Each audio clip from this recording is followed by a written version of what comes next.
Jacob Juma alikuwa mtu wa shughuli nyingi na mizozo ya hapa na pale. Alijipata amewakosea baadhi ya wakuu serikalini na nje ya serikali, huku baadhi ya makabiliano yakiishia mahakamani. Juma alikuwa amewashtaki watu kadhaa, huku vile akishtakiwa kwenye msururu za kesi kutofautiana kibiashara za gharama ya mabilioni ya pesa. Siku kadhaa kabla ya kuuawa kwake, Jacob Juma alikuwa akitoa habari kuhusu sakata ya Eurobond, huku akitaja majina ya washukiwa, baadhi wakiwa watu wenye nguvu serikalini.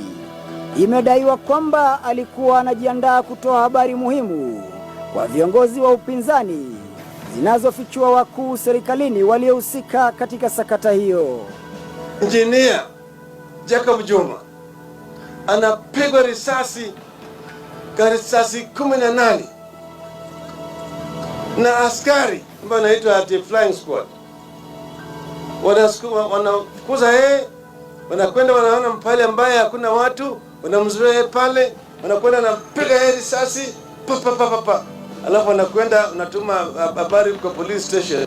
Ni mwezi jana tu ndipo Jacob Juma alimkabili gavana wa Benki Kuu Daktari Patrick Njoroge kwa kushindwa kutoa stakabadhi zinazoonyesha jinsi fedha za Eurobond zilivyopokelewa na serikali ya Kenya na kutumiwa. Jacob Juma alikuwa amedai kwamba maafisa wakuu serikalini walikuwa wamehusika kwenye wizi, huku akisema kwamba wakuu hao walikuwa na njama ya kuficha ushahidi wa matumizi ya shilingi bilioni 100 sehemu ya fedha za Eurobond. Machi mwaka uliopita, mfanyabiashara mwingine kwa jina la Paul Ngugi Kariuki katika barabara ya Forest alipigwa risasi 2 tumboni, 2 shingoni, 1 kwenye kifua na 1 kwenye mguu wake wa kulia. Katika mauaji hayo, maganda ya risasi hayakupatikana na hadi wa leo polisi hawana jibu.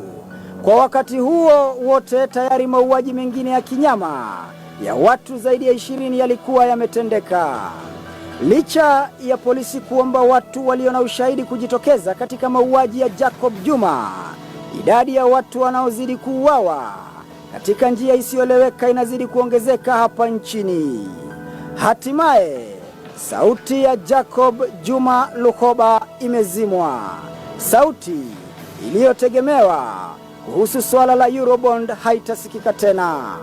Mohamed Ali, KTN News.